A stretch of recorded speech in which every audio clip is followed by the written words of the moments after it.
All right, so we're days away from the NFL draft, and, everybody's putting out their list. I'm doing the top 10 running backs, top 10 wide receivers, top 10 avoid, top 10 buy, all of that good stuff. But in fantasy, we want maximum upside. We want players who could go out there and score points at any given moment, maximum upside. So I'm looking at my top 5 boomer bust prospects in this 2020 class. And, there are a lot of players who – man, I think depending on where they land, right? We always talk about landing spot. Draft capital matters. If you're drafted earlier, the success rate is obviously higher because you have more opportunity to hit and produce fantasy points. But when we're just looking at the raw talent without having landing spots and draft capital right now, I think there are a couple of players who present significant reward if you invest draft capital on them that can really boom. But those same players on the same token, I think they're the biggest risk in this class and can absolutely bust and leave you with no floor. So starting this thing out, when I'm looking at my top boomer bust prospect in this class, let's talk about the Superflex format. And I think it's Jalen Hurts. Jalen Hurts presents so much fantasy upside, right? A quarterback that can beat you with his legs and can do enough in the passing game to win with his arm. Nobody is mistaking or taking Jalen Hurts to be the next Aaron Rodgers, to be Peyton Manning, to sit back there and be surgical from the pocket and dissect defenses. And we're also not looking at him like Lamar Jackson. Lamar Jackson is a one-of-a-kind type athlete. He's a one-of-a-kind type player. The speed, his ability to beat you outside of the pocket, and the development that he's shown inside of the pocket this past season is part of what makes Lamar Jackson so freaking special, so dynamic, and so talented. But when you're looking at Jalen Hurts, all he's done throughout his collegiate career was improve every single year from Alabama, and then finally at Oklahoma has transitioned to like the full unquestioned starter who had 3 years of experience throwing the ball, who learned how to at least make a couple of reads and deliver the ball from the pocket, but then he can beat you with his legs. And he is that Konami code in fantasy football. And if you're playing in leagues where the quarterback, gets 6 points per passing touchdown, and then there's also rushing bonuses, points for first down, points for carry. And Jalen Hurts is built, right? This dude is thick. He can absolutely handle the punishment and the abuse. And he did a really good job in 2019 of getting down, avoiding taking big shots.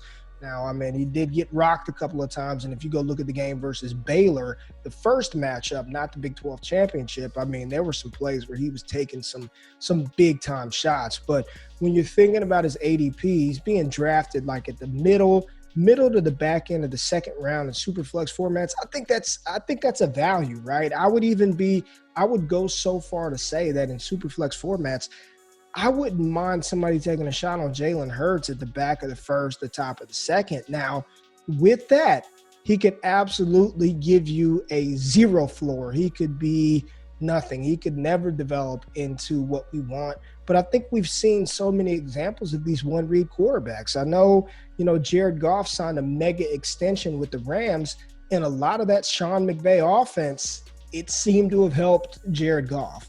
Mitchell Trubisky, one-read quarterback, and what does he do? He takes off and he runs with the ball, but he was productive in fantasy. I think it was a couple of years ago that the last however many games of the 2018 season, Mitchell Trubisky was like the top quarterback in fantasy. So when you have somebody that provides that versatility, that can beat you with their legs and can also deliver the ball from the pocket, that is maximum upside. And that is what Jalen Hurts possesses.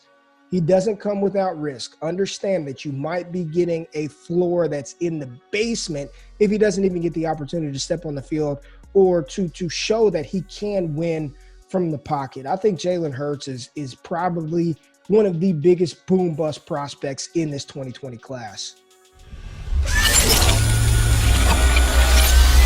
Another player that presents, that significant boom bust risk reward is Colorado wide receiver Laviska Shenault. Yes, big Visca, the tank when he gets the ball in his hands. We were so excited about Laviska coming off of his sophomore season where he had 86 receptions, over 1,000 yards. He ran for 100 yards on the ground. And coming into 2019, there were people who had Viska as the number 2 rated wide receiver in the class, right behind Jerry Jeudy, ahead of CeeDee Lamb, ahead of Jalen Reagor, ahead of T. Higgins because of his size, his athleticism, what he can do when the ball is in his hands. But let me just say this. Laviska Shenault is a freshman. He played in 7 games. As a sophomore, 9 games. And then his junior season, he didn't make it through an entire season. He played 11 games. And his production took a toll. 56 receptions from 86. 760 yards from over 1,000 yards. Now, he did run the ball more. He had more rushing yards and more rushing attempts. But I'm not going to hold all of that against Laviska. The Mel Tucker offense at Colorado was bad. I don't know what they were doing. Mel Tucker's not there anymore. Steven Montez ain't it at quarterback. There's no denying the talent that Laviska Shenault has. I happen to think that he very well may be the most talented wide receiver in this class when he's on the field. And I say that jokingly, but I ain't joking. Like, when he's on the field, that's the problem with Laviska. I'm not even as concerned about him being this unrefined route runner, because he's not. He wins with physicality. He wins with size. He's 6'2", 220 something pounds. I mean, he wins being physical, having that explosion, being able to break tackles, being physical at the point of attack, catching those screen routes, and absolutely becoming a yak monster. I'm not joking. He is a tank with the ball in his hands. Defenders don't want those Laviska Shenault problems. They don't want to deal with the predator barreling down the middle of the field, and the safety has to make a play. But it's when he's on the field. And, every game, it felt like I watched Colorado. I get it. Football is a violent sport. People get hurt. Injuries happen every single play. But damn, dude, Laviska limping off the field every game, every week. He's missing time.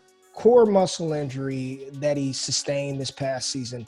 Torn labrum. Foot issues. Knee. I mean, do you really want to invest top 15 draft capital on a player that coming into the NFL is hurt, is going to get hurt, and is going to be injured? So don't bitch and complain when Laviska Shenault is missing time on your fantasy team, because he's an injury-prone player. He's an injury-prone player, and I hate to label him as such, but 7 games, 9 games, 11 games, torn labrum, messed up hip, the core muscle injury. He goes to the combine. He's got this big-ass T-shirt on running the 40-yard dash, and what happens after the first 40? Laviska Shenault limps off hurt. I mean, we've seen this story play out. Now, the positive, if he can stay healthy, if he could find this elixir that heals his body and keeps him on the field, I'm not even going to say a full 16 games. Hell, 14 out of 16 games. I think you're looking at a potential dominant fantasy asset, because the things that he can do, the way that he wins when the ball is in his hands, he is an absolute monster. There were games in 2018, 2019 where Laviska took over. I mean, and when you see it happen, you're just like, there's no way that somebody that big should be that fluid, should be that explosive, should be able to break those, to do what he does at the wide receiver position, because he is like a damn running back there, right? Now, of course, just like every wide receiver, they're going to need to refine their game and get better at playing the wide receiver position. But when you're just talking about a talent standpoint, Laviska Shenault has it, but he also poses significant risk. So he is another one of those players. Big time boom, big time bust potential with Laviska Shenault. Buyer beware. All right, I have not talked about this player yet. I have not talked about him probably at all throughout everything that I put out, from podcasts to YouTube content. But Notre Dame wide receiver Chase Claypool. Big time boom, big time bust potential, right? I always tell you, scout the player, not the helmet. I know it's going to be easy to go back and comp him to Miles Boykin, another big athletic wide receiver out of Notre Dame. But Claypool, man, listen, he went to the combine and probably the most impressive combine performance if we're all things considered being equal. I mean, 6'4", 238, big hands, 4'4", 240, bench press, 19 reps, 40.5-inch vertical jump. He looks like a specimen. He looks like a freak, right? What he did athletically, I didn't expect that out of Chase Claypool, especially hearing that at the Senior Bowl. It was like I heard mixed reviews about how good he looked. Was he able to create separation and all of that? But you look at his production, right?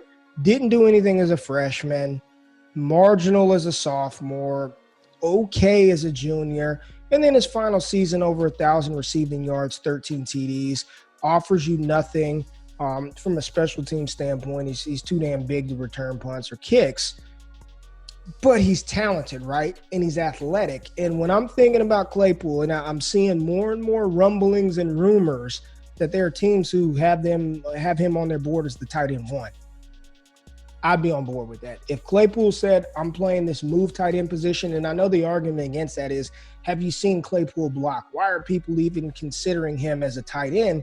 Can he line up in line and block? I'll say you don't have to. He can play that H-back role. He can play that Chris Cooley role, that Jordan Reed role, that move tight end as an offensive weapon piece. Darren Waller was a collegiate wide receiver and then transitioned to the tight end position.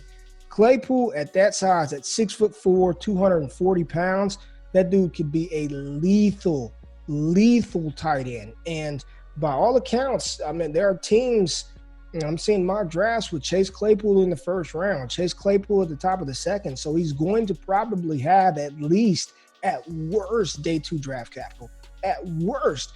And if he gets day 2 draft capital and lands on a team that says, damn it, you're going to be this move tight end, and I'm going to make you the new age Jordan Reed, the new age Chris Cooley, this kind of move tight end. We're not going to inline you, at least immediately. He'd be an absolute mismatch nightmare. And in tight end premium leagues where you're getting, 1.75 points of reception or even 2, I play in a lot of tight end premium leagues where you get 2 points, tight end gets 2 points per reception. Hey, stock up with Claypool. You know what I mean? I think, you're looking at a top 15 tight end right out the gate, man. I just think he's got that level of talent and skill set at that position. Now, the bust part and the risk is if he plays wide receiver. I just don't think he's a good wide receiver. I think he's going to get jammed up. He's going to have problems creating separation off of the line. I don't know how fluid he is as a wide receiver, and he really he was okay at Notre Dame, and I get it. Ian Book was all right. I mean, he wasn't the worst quarterback. He wasn't like Jalen Reagor, the quarterbacks that he had to deal with. But Claypool presents that significant boom bust because he's probably going to get the draft capital, which is going to elevate his ADP or inflate his ADP. And I don't know how high I would draft him knowing that he's going to play wide receiver. If they came out and said he's going to be a tight end and he still gets late 1, early to mid second round draft capital, and that team says he's going to be an offensive weapon piece, he's going to be a move tight end for this offense, I'm with it. Give me some Chase Claypool. But again, the counter to that is he probably wants to play wide receiver. And if he wants to play wide receiver, more power to him. But I have no interest in drafting Chase Claypool for my fantasy team. So he presents another one of those guys. Big time boom, big time bust potential with Chase Claypool. Just be cautious and pay attention to where he lands and potentially what he could develop into. We looked at Jalen Hurts last year. We knew he wasn't going to be a running back.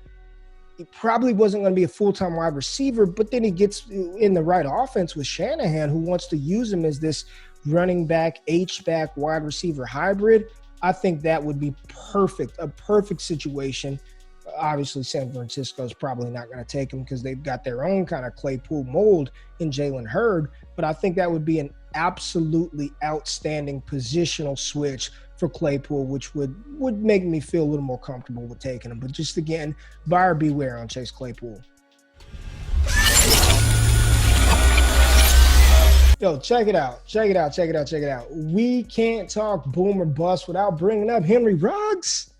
Henry Ruggs. Come on, man. Y'all thought you didn't think I was going to hit on Henry Ruggs? Hell yeah. He is boom bust.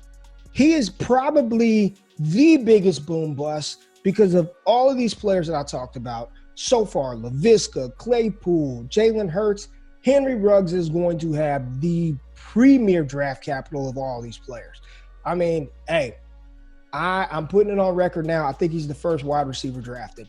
Not because I think he's the best wide receiver, but because he's the fastest, and everybody is chasing that Tyreek Hill clone, that Tyreek Hill, that mold that Hill presents. And I think that's a mistake, but I do believe that Henry Ruggs is going to be the first wide receiver taken. I'm putting that on the record now.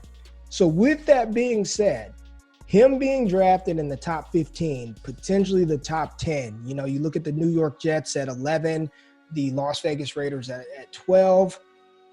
I don't know if he's fallen past 12. So he's going to have the draft capital to matter, to command offensive touches. But, I mean, 200 yards as a freshman, 700 yards as a sophomore, another 700 yards as a junior. I know he scored a lot of touchdowns.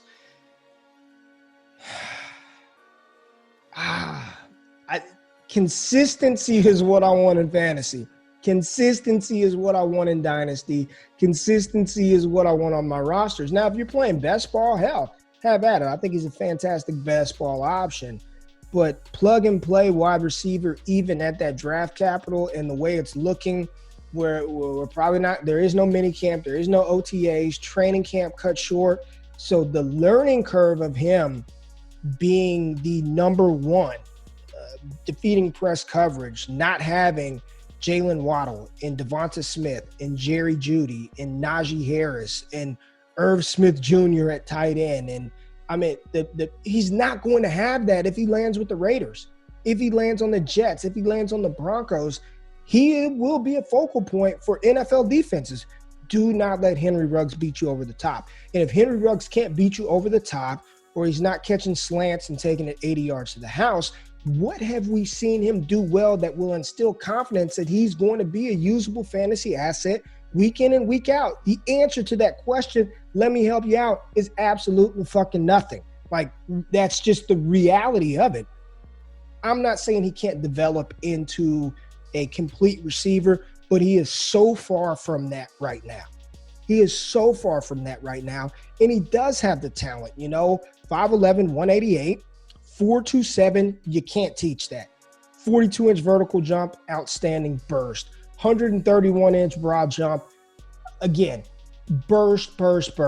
He's fast, he's athletic, he can jump through the roof, so he has all of the tools to potentially put it together, but we've seen nothing. He couldn't command a significant market share of the targets, the receptions, the yards at Alabama. And I know the argument is, well, he played with all these people. If he were that good, just asking, posing the question, if he were that good, why did they not scheme him the ball? Why didn't they say he's the best receiver that we have? Get him the ball. Devonta Smith's numbers haven't suffered. Jerry Jeudy's numbers didn't suffer. Jalen Waddle was still getting touches. And he didn't even return punts. Like, I just – where he's going in dynasty rookie drafts, I think that the price is entirely too high to pay. If you're telling me that Henry Ruggs is going to fall to the second round, then I'd be fine with that. Like, okay, take the risk there. But there are 6, maybe even 7 wide receivers in this class that I'd feel a lot more comfortable with, even though Henry Ruggs could be the first wide receiver taken, drafting before I take Henry Ruggs. Probably the ultimate boom and the ultimate floor bust wide receiver player, offensive fantasy asset in this draft. And what's going to happen is week 1, Henry Ruggs is going to go out there and he's going to catch 4 passes for 182 yards and 3 TDs. Watch it. It's going to happen. And then he's going to go 3 weeks and not do anything. So, again, be mindful. Boom, bust. Henry Ruggs. So this next player that I'm going to talk about, I think is the last guy. I think I said top 5. I might do 6. I don't know what I'm doing here. These are just boom bust prospects. But this is a player who I left off my most recent show of my top 10 running backs. I left him off. I have him ranked 11 in this class. But a lot of people, I see him consensus top 6, top 7 running back in this class, and it's Utah's Zack Moss. And I think he presents significant boom bust. I don't believe he is that explosive. He didn't test like an explosive athlete at the combine, and you didn't even have to go to the combine to see it. He doesn't play like he's an explosive athlete. Now, when you just look at his raw stats, I mean, back-to-back 1,000-yard seasons. He had over 1,400 rushing yards this year, 66 receptions in his career. So he was a do-it-all player for Utah. And it's just – here's my thing. The PFF has him as the most elusive running back in this class because he breaks a lot of tackles. North and South, Zack Moss is okay. North and South, Zack Moss is a physical runner. He's got enough burst to get through the line of scrimmage. He's a big-bodied running back. So, in college and the Pac-12, a lot of teams didn't want to deal with those Zack Moss problems. I'm not investing top 7 running back draft capital in Zack Moss. In the last show, that top 10 running back show, I comped him to if he turns in to a Jamal Williams. If that's his ceiling, that's where I think his ceiling is. And I'm not paying late first, early second round draft capital on a big, unathletic compiler running back. And, I hope he proves me wrong. I hope he proves me wrong and turns out to be a useful fantasy asset. But have we not learned our lesson with all these broken tackle machines? And it's different breaking tackles with legit elusiveness, right? Agility. Zack Moss really doesn't possess that. He did his virtual pro day and shaved some tenths or hundredths of a second off his 40 time. But he's good at what he does, and that's fine. Like, I think Zack Moss is going to be a good NFL player for an NFL team in real football. I just don't know what the upside is for Zack Moss at the next level. But I can't ignore the fact that the buzz is he's going to get the draft capital. I love Cam Akers, but I see more and more people talking about Zack Moss being drafted ahead of Cam Akers, which blows my mind. But he's going to get the draft capital, and draft capital opposed to landing spot, in my opinion, matters the most. But when you got a running back who's going to get the draft capital, right, or at least the perceived draft capital, he's going to matter. It's going to inflate his ADP. He's going to go a lot higher than we probably think he should. And I'm just telling you to be weary on investing. I've seen him go late 1. I'm not doing it. Don't do it. I wouldn't do it. But, I mean, if he does hit, I've been very negative on Zack Moss. If he does hit, if he gets the draft capital, lands in a good situation, and has the opportunity, he's going to touch the ball. And running backs who touch the ball, whether they're talented or not, they're going to matter. I mean, there were games where Jamal Williams mattered in fantasy. There are games where some of these lesser Jonas Gray, we can go back year after year. We were starting fucking Patrick Laird at points towards the end of last season. So, there is definitely upside with Zack Moss. The draft capital, he can run the ball. He's an okay runner. He can catch the ball out of the backfield. So there is some boom potential. And if you land a running back like Zack Moss at the back of the second or the top of the back of the first, top of the second, that turns into a legitimate running back, then that's big time boom potential right there. So kind of looking at it both ways.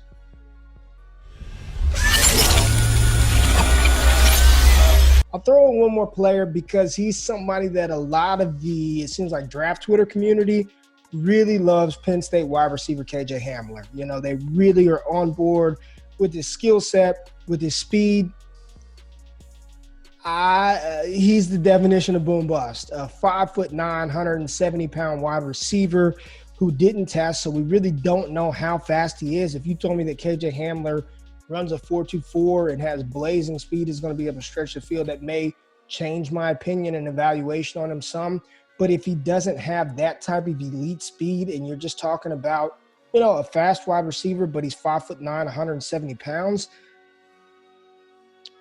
I'm not really. That's too much risk involved. I mean, we're chasing the archetype of the Deshaun Jacksons of the world, of the Marquise Hollywood Browns of the world. And I know Marquise Hollywood Brown went in the first round last year, but I don't think anybody is thinking about him as a consistent fantasy asset. If anything, it looks like the Baltimore Ravens are trying to find a legitimate number one wide receiver. And that's not to say that players like Hamler, like Hollywood, don't serve a purpose for a team, because they absolutely do. Stretch the field, open things up for players underneath. But when, again, we're talking about for our fucking fantasy rosters, we want some consistency. I don't see it with KJ Hamler. I think there's massive bust potential with Hamler, but on the other end of the spectrum, I understand if he does hit, if he does develop into a number 2, I don't think any of us are expecting him to be an alpha for a team. I mean, it ain't happening. I'm just going to say that right now. It ain't happening. But if he can develop into a number 2 wide receiver with his skill set, he does offer that versatility on special teams. So another way for him to be seen and noticed on an offense. We've seen McCole Hardman. I was high on Hardman last year. I thought he had a lot of talent and dripping potential. Maybe he could be a McCole Hardman type, but are we even sure McCole Hardman is a number 2? I think he's a good number 3 receiver, and he serves a role and a purpose for that NASCAR speed offense. But no one's drafting McCole Hardman to be their number 2. If you had to roll him out as your wide receiver 2, you're probably in trouble. And that's how I feel about KJ Hamler. Big time boom bust potential with him. I see the speed. I understand the potential and the allure of having a player like that possesses that type of speed. But stop chasing the outliers. Stop chasing Tyreek Hill. It's not a winning bet. It's not a winning formula. So just a couple of names, boom bust guys heading into the draft. Pay attention to their draft capital, their landing spot: Jalen Hurts, Chase Claypool, KJ Hamler, Zack Moss, Laviska Shenault, and Henry Ruggs. Till next time, know what it is, man. Subscribe. Tell your friends about it. Tell your girlfriend, your boyfriend, whoever the hell is listening. Check out Destination Devy. We're back dropping more heat, man. Peace.